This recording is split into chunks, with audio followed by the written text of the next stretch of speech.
Let me guess. You've probably spent time worrying about the small money decisions. Should you stop buying coffee every morning?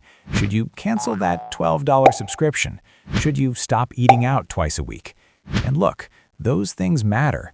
But here's the weird part. There are 3 financial decisions that determine the vast majority of your lifetime wealth. Not 20, not 50, 3. And most people barely think about them. Meanwhile, they stress over things like saving $3 on groceries. It's a little like worrying about a leaky faucet while your roof is collapsing.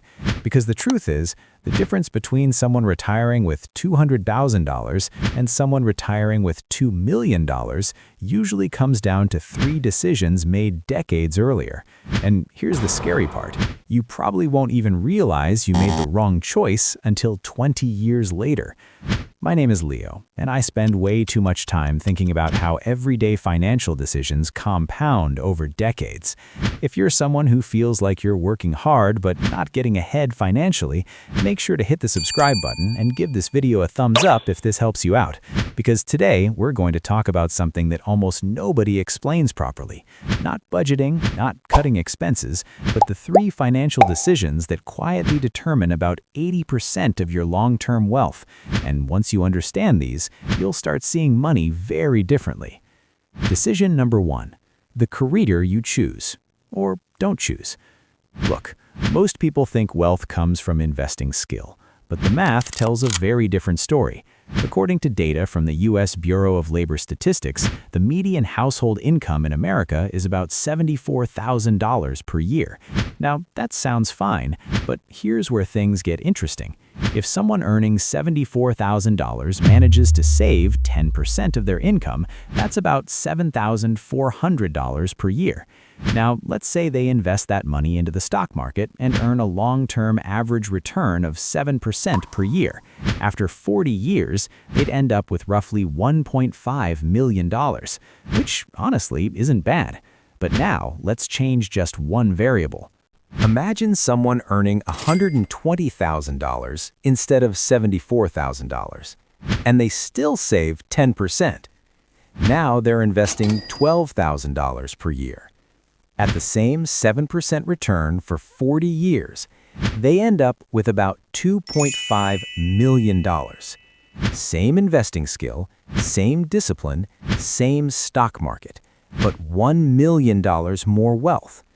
And that difference came from one decision: their career choice. Here's what most people don't realize.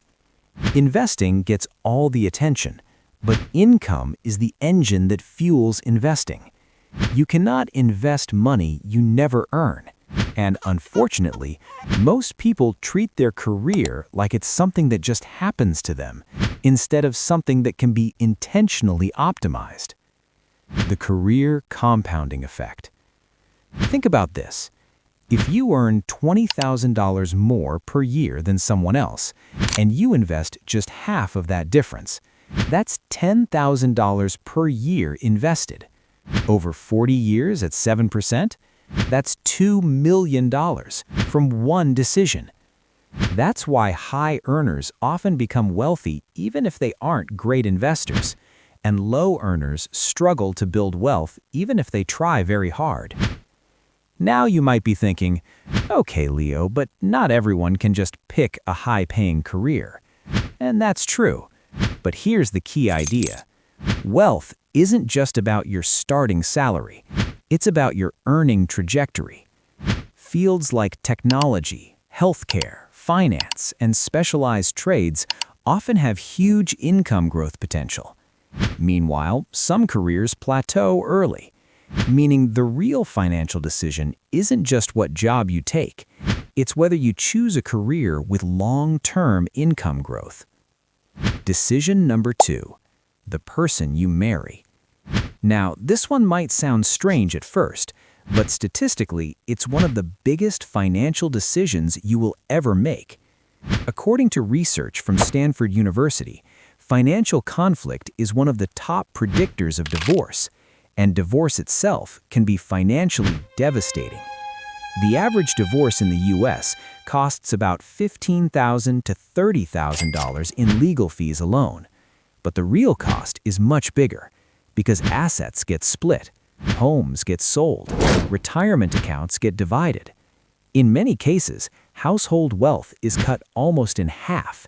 But it goes deeper than that. Your partner also influences your financial behavior. Studies show people tend to mirror the financial habits of their spouse, meaning if one person is a spender, the other person usually spends more too. If one person saves aggressively, the other tends to follow. Let's run the math. Imagine two couples. Both earn $100,000 combined income. Couple A saves 5% of their income. Couple B saves 20%.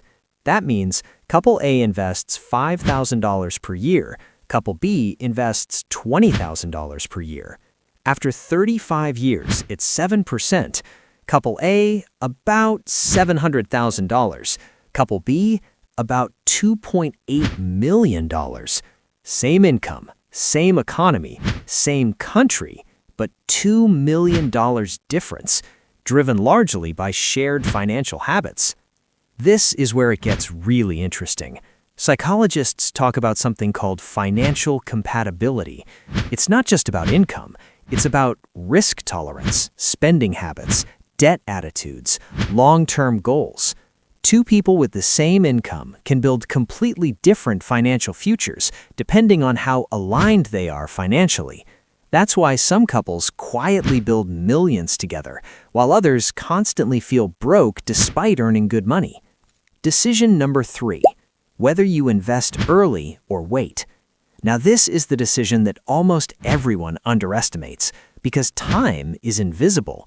You don't feel it working, but mathematically, time is the most powerful wealth multiplier that exists.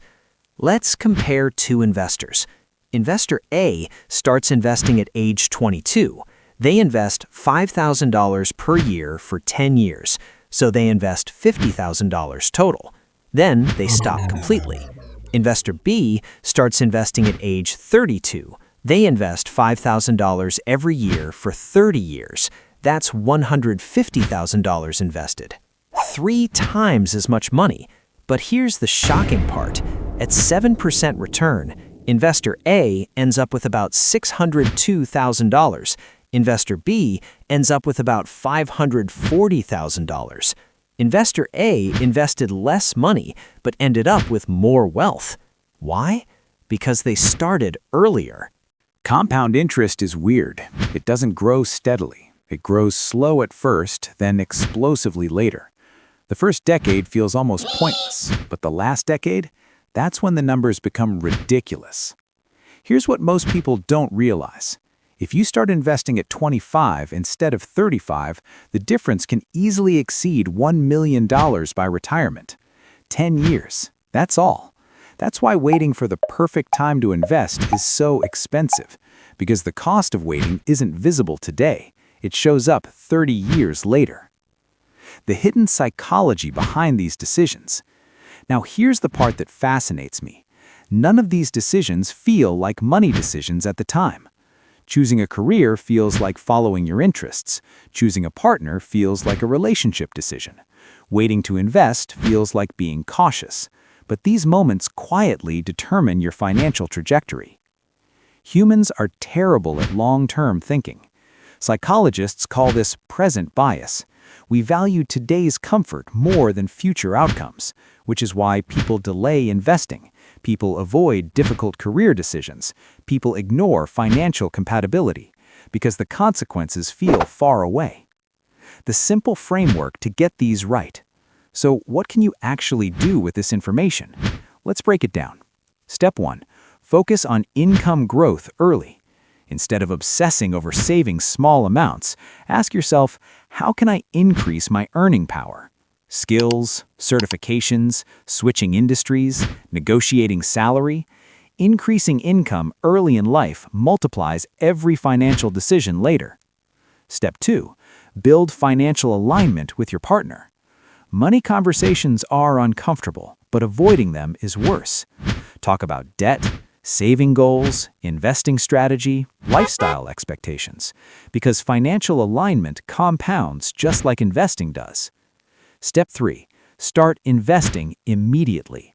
You don't need to be perfect, you just need to start. Even small investments matter because time does most of the work. A simple index fund, automatic contributions, consistency, that's enough.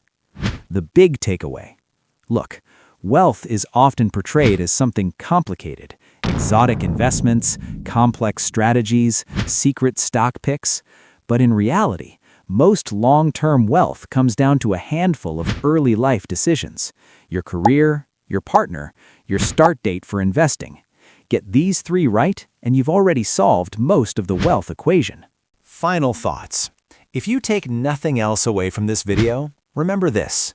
Financial success isn't usually about hundreds of decisions. It's about a few decisions that compound for decades. And the earlier you make them intentionally, the easier wealth becomes. If you found this helpful, subscribe to the channel, because we talk about the math and psychology of money in a way that actually makes sense. And if you made it this far in the video, comment below "compound," so I know you're someone thinking about your financial future long term. And as always, thanks for watching.